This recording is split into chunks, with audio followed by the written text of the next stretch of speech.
नमस्कार साथियों, स्वागत है आपका आपके अपने YouTube चैनल चारविका हिस्ट्री पॉइंट पर। साथियों देखिए, हम सीईटी के सिलेबस के अकॉर्डिंग टॉपिक टू टॉपिक एक एक चीज़ को कवर कर रहे हैं। हमारा पहला टॉपिक राजस्थान की सभ्यताएं कंप्लीट हो चुका है।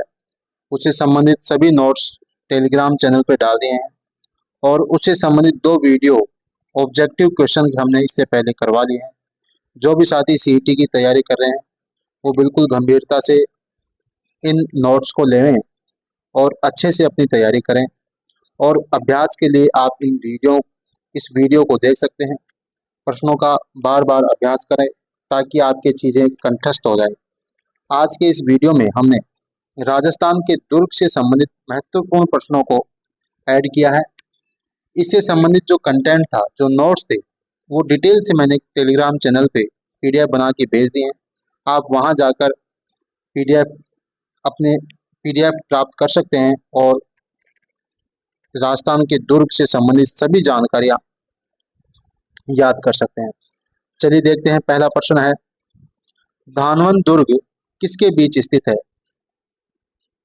धानवन दुर्ग किसके बीच स्थित है, ये पूछा है आपसे।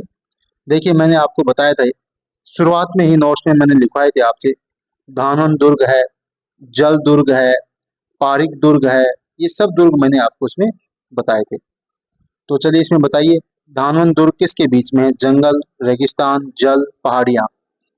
देखिए दोस्तों, मैं बता दूं, एक तो होता है गिरि दुर्ग, जो पर्वत श्रृंखलाएं पहाड़ों के बीचों बीच घिरा हुआ होता है, उसको बोलते हैं गिरि दुर्ग। ऐसे ही एक जल दुर्ग होता है, एक होता है जल दुर्ग, जो नदियों के बीच में बहुत बड़ी जल राशि के बीच में गिरा हुआ होता है, उसको जल दुर्ग बोलते हैं। एक होता है ये धानवन दुर्ग। धानवन दुर्ग होता है दोस्तों, जिसके चारों तरफ क्या हो, रेगिस्तान ही रेगिस्तान हो, मरुस्थल हो, उसको बोलेंगे, क्या बोलेंगे? धानवन दुर्ग। रेगिस्तान हो, मरुस्थल हो, ऐसे दुर्ग को बोलेंगे धानवन दुर्ग। तो इसका सही आंसर होगा ऑप्शन बी। ऑप्शन बी इसका करेक्ट आंसर होगा, रेगिस्तान। चलिए अगला प्रश्न है अपना, राजस्थान के किस किले को जल दुर्ग की श्रेणी में रखा जाता है?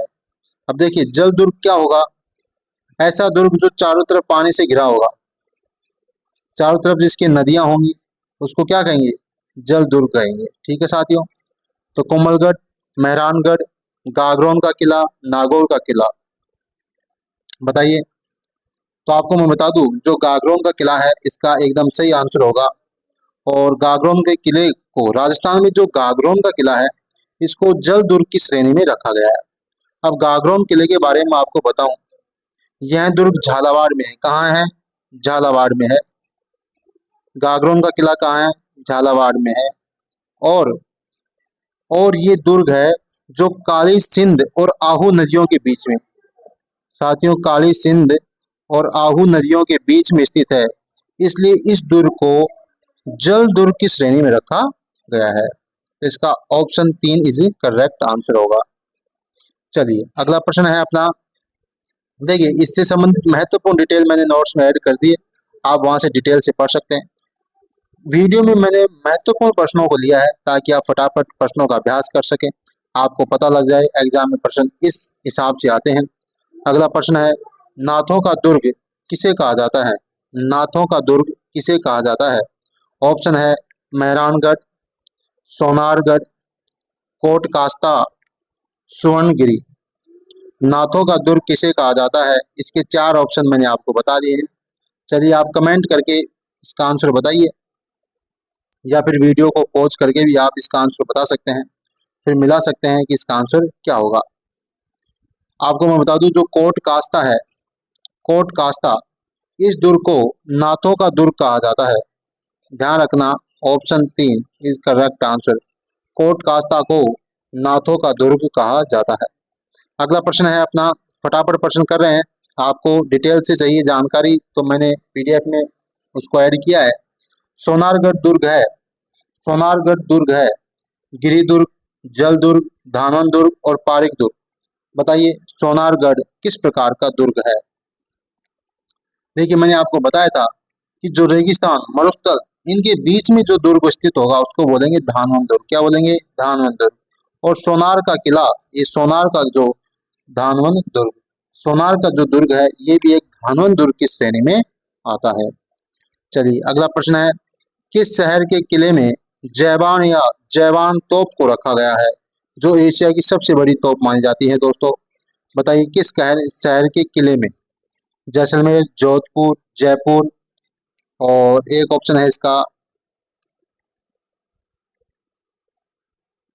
बीकानेर। बताओ। तो आपको बता दें जैबान जो तोप है वो जयगढ़ दुर्ग में है, और वो कहाँ है? जयपुर में। कहाँ है? जयपुर में। ध्यान रखना, जयपुर में। ठीक है, इसका आंसर हो जाएगा जयपुर। चलिए अगला प्रश्न है, यूनेस्को विश्व धरोहर यूनेस्को विश्व धरोहर स्थल में निम्नलिखित में से कौन सा किला सम्मिलित है? अब देखिए, हमारे कुछ किले हैं राजस्थान के, उनको यूनेस्को विश्व धरोहर के रूप में उनको नामित किया गया है। तो आपको ऐसे किले याद रखने हैं, कई बार परीक्षा में प्रश्न पूछा जाता है। चलो बताइए इसका आंसर। चलिए बताइए। देखिए, हमारे राजस्थान के जो 6 किले हैं, कितने किले हैं? 6 किले हैं। इन किलों को यूनेस्को विश्व धरोहर स्थल के रूप में सम्मिलित किया गया है। मैं आपको बता दूं साथियों, 6 किले कौन कौन से हैं? देखो मैंने ऐसे याद कर रखे हैं, जैसे रण में चीता, जैसे रण में चीता, तो जैसे से जैसलमेर, रण से रणथंभौर, चीता से चित्तौड़गढ़, एक तो ये। और एक ये है अमर का कुंभ या गागर, अमर का कुंभ या गागर। गागर यानी मटका होता है, कुंभ यानी मटका होता है, और किसका है? अमर का है। अमर के पास क्या है? कुंभ है और गागर है। देखो, यूनेस्को विश्व धरोहर स्थल में दो पंक्ति आपको याद रखनी है, जैसे रण में चीता, और दूसरा है अमर का कुंभ या गागर। अमर का कुंभ या गागर। एक तो अमर है, उसके पास क्या है? कुंभ। कुंभ है, कुंभ को और क्या बोलते हैं? गागर। ठीक है, एक तो ये है। दूसरा जैसे रण में चीता, जैसे रण में चीता, ये आपको याद रखना है। अब देखो इसमें देखते हैं, जैसे जैसलमेर, बिल्कुल ये भी है। रण में चीता रणथंभौर है, चित्तौड़गढ़ है। अमर का कुंभ गागर, ये भी है। तो इसका मतलब ऑप्शन तीनों इसमें सही है। ऑप्शन तीनों इसमें सही है, तो इसका आंसर हो जाएगा ऑप्शन एक, 1, 2, 3। ठीक है, तो राजस्थान के 6 जिलों को यूनेस्को विश्व धरोहर स्थल के रूप में नामित किया गया है। चलिए अगला प्रश्न है, निम्नलिखित राजस्थान के किलों में कौन सा किला यूनेस्को की विश्व धरोहर सूची में शामिल है? अब देखो 4 ऑप्शन दिए हैं, इनमें से बताना है। अगर आपने ट्रिक याद की है तो आपको याद हो जाएगा, जैसे रण में चीता, और अमर का गागर या कुंभ। ठीक है, अब इसमें देखो, तारागढ़ था क्या? नहीं था। जूनागढ़ था क्या? नहीं था। जयगढ़ था क्या? नहीं था। अमर का कुंभ या गागर, ये था। तो ऑप्शन 4 इज करेक्ट आंसर। ऐसे प्रश्न कई बार एग्जाम में आते हैं साथियों, आप इसे याद करें, इग्नोर ना करें बिल्कुल भी। चलिए अगला प्रश्न है, इसमें मैंने 6 के 6 किलों को शामिल किया है। यूनेस्को ने राजस्थान के 6 पहाड़ी किलों को विश्व धरोहर सूची में शामिल किया है। ये कौन कौन से हैं बताओ? 6 के 6 हैं। जैसे रण में चीता, जैसलमेर होना चाहिए। ठीक है, रणथंभौर होना चाहिए, चित्तौड़गढ़ होना चाहिए। अमर का कुंभ या गागर, आमेर होना चाहिए, रणथंभौर और गागरोन। अब देख लो इसमें कौन सा है? चित्तौड़गढ़ है, कुंभलगढ़ है, रण में रणथंभौर, आमेर, अमर भी है, जैसलमेर भी है, गागर भी है। तो ऑप्शन एक इज करेक्ट आंसर। इसका आंसर ऑप्शन एक हो जाएगा। चलिए अगला प्रश्न है, किस प्रसिद्ध दुर्ग की सुदृढ़ नैसर्गिक सुरक्षा व्यवस्था से प्रभावित होकर अबुल फजल ने लिखा कि अन्य सब दुर्ग नग्न है, जबकि यह दुर्ग बख्तरबंद है? ऐसे कौन से किले के बारे में कहा था? बताना है आपको। किस दुर्ग के बारे में? किसने कहा था? अबुल फजल ने, कि अन्य सभी दुर्ग तो नग्न है, लेकिन ये दुर्ग है जो बख्तरबंद है। चित्तौड़, आमेर, रणथंभौर, मेहरानगढ़। तो हम आपको बता दूं, ऑप्शन सी रणथंभौर दुर्ग के बारे में अबुल फजल ने कहा था कि अन्य सब दुर्ग तो क्या है, नग्न है, लेकिन रणथंभौर का जो दुर्ग है वो बख्तर बंद है। चलिए अगला प्रश्न है आपका, अगले पेज पे चलते हैं। साथियों आप इन प्रश्नों का बार बार अभ्यास करें और पीडीएफ को पढ़ें, आपके जल्द से जल्द नोट्स कंठस्थ हो जाएंगे। अगला प्रश्न फिर अबुल फजल का एक स्टेटमेंट है। अबुल फजल ने एक दुर्ग के बारे में कहा था कि ये दुर्ग इतनी ऊंचाई पर स्थित है कि नीचे से ऊपर की ओर देखने पर, नीचे से ऊपर की ओर देखने पर सिर से पगड़ी गिर जाती है। अबुल फजल ने कहा था एक दुर्ग के बारे में, राजस्थान का एक दुर्ग है, कौन सा दुर्ग है बताओ, कि ये इतनी ऊंचाई पर स्थित है, नीचे से ऊपर की ओर देखने पर सिर से पगड़ी गिर जाती है। अब देखो, सिर पे पगड़ी कब गिरेगी, सिर पे पगड़ी कब गिरेगी, जब आप क्या रखेंगे, कुम्मल रखेंगे, कुंभ यानी घड़ा, जब महिलाओं के सिर पे रखा होता है ना, तो क्या नीचे थोड़ी देखती हैं, तो चलती रहती हैं, चल जैसे ही नीचे देखेंगे तो कुंभ गिर जाएगा ना, कुंभ गिर जाएगा। इसलिए आप इसको भूलना नहीं है, ऐसे ट्रिक याद कर सकते हैं। नीचे से ऊपर की ओर देखने पर कुंभ गिर जाएगा, मटका गिर जाएगा, जैसे ही नीचे से ऊपर देखेंगे आप मटका गिर जाएगा। तो इसका आंसर हो जाएगा ऑप्शन दो, ऑप्शन दो, कुंभलगढ़ दुर्ग के बारे में अबुल फजल ने कहा था कि ये इतनी ऊंचाई पर है, नीचे से ऊपर की ओर देखने पर सिर से पगड़ी गिर जाती है। चलिए अगला प्रश्न है, रणथंभौर के दुर्ग का पतन कब हुआ, रणथंभौर के दुर्ग का पतन कब हुआ बताइए, कब इस किले को जीता गया। अलाउद्दीन खिलजी ने जीता था, 1301 में आक्रमण किया था। यदि आपको 1301 ईस्वी भी याद है तो आप कर देंगे, क्योंकि सभी ऑप्शन में 11, 6, 6 और ये इसका करेक्ट आंसर है 11 जुलाई 1301, ऑप्शन 4। ये सारे प्रश्न किसी न किसी एग्जाम में आए हुए हैं दोस्तों, ये आपको याद करना है, ठीक है। चलिए अगला प्रश्न है, हमीर रासो के अनुसार रणथंभौर किले का प्रारंभिक नाम क्या था। जो आपका रणथंभौर किला है ना, उसका शुरुआती नाम क्या था, रणस्तंभपुर, रणदेवपुर, रणथनपुर, रणथंपुरा, बताइए दोस्तों। इसका आंसर होगा ऑप्शन ए, रणस्तंभपुर। हमीर रासो के अनुसार रणथंभौर किले का जो प्राचीन नाम, शुरुआती नाम था वो रणस्तंभपुर था। चलिए अगला प्रश्न बहुत ही शानदार, अगला प्रश्न है, त्रिया तेल हमीर हट चढ़े न दूजी बार, यह किस दुर्ग के शासक से संबंधित है, किस दुर्ग के शासक से संबंधित, ये आपको बताना है।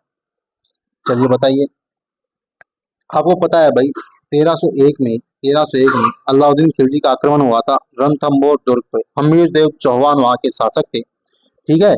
और उस दुर्ग के बारे में कहा जाता है त्रिया तेल हमीर हट, हमीर देव यहीं पे उसी के लिए हमीर नाम रखा गया है, हमीर की हट, तिरिया तेल हमीर हट चढ़े न दूजी बार। तो हमीर देव चौहान के बारे में कहा गया है, जो कि रणथंभौर के चौहान शासक था। चलिए अगला प्रश्न है, किस दुर्ग का प्रवेश द्वार नौ लखा दरवाजा, किस दुर्ग का प्रवेश द्वार नौ लखा दरवाजा के नाम से जाना जाता है, चलो बताओ। चित्तौड़, जालोर, अगला प्रश्न ऑप्शन लेते हैं,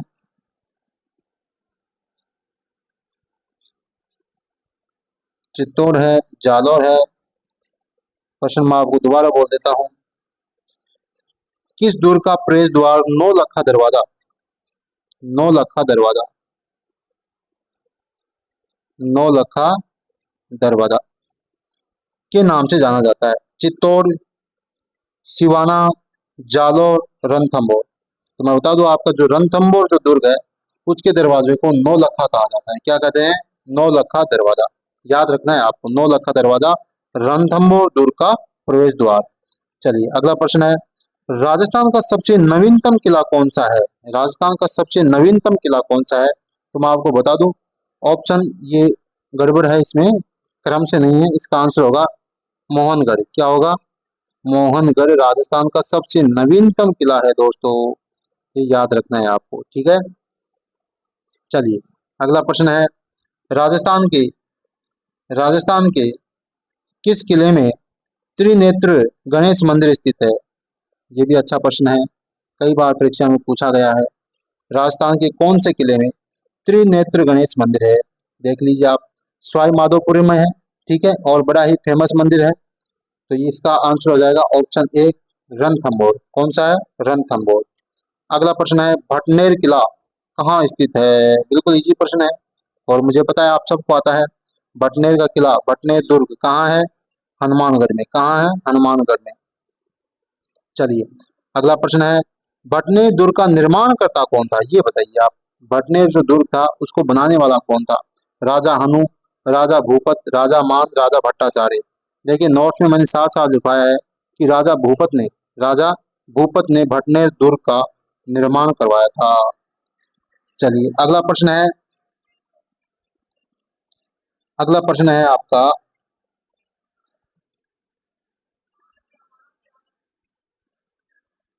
एक प्रश्न रह गया, एक मिनट। बाला बाला किस राजस्थान मतलब बाला राजस्थान के किस जिले में स्थित है? बाला किला बाला किला राजस्थान के किस जिले में स्थित है ये आपको बताना है साथियों।